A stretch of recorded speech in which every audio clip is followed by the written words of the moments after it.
அயோக்கியர்கள். மனிதர்கள் அயோக்கியர்கள்.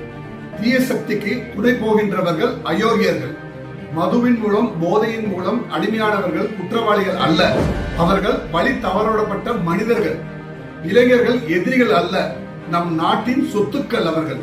மது மற்றும் போதைகளை தயாரித்து விற்பது யார்? நம்மை போன்ற மனிதர்களே. வியாபாரம் என்ற பெயரில் மக்களின் உயிரோடு வியாபாரம் செய்கின்றது அரசு. மது மற்றும் போதையினால் குடும்பங்கள் தங்களின் நிம்மதியான வாழ்க்கையை தொலைத்து வாடிக்கொண்டிருக்கின்றார்கள். தமிழக வெற்றிக் கழகம் தெளிவாக சொல்கின்றது, மக்களை அழித்த வருமானம் ஈட்ட வேண்டாம், மக்களின் வாழ்க்கையை உயர்த்தி அதன் மூலம் வருமானம் ஈட்ட வேண்டும் என்று தமிழக வெற்றிக் கழகம் உறுதிபட தெரிவித்துக் கொள்கின்றது. நாங்கள் மதுவை தடை செய்வோம் என்று பொய்யான வாக்குறுதிகள் தரமாட்டோம். மக்களை போதையிலிருந்து மீட்போம் என்று உறுதி கூறுகின்றோம். பயனுள்ள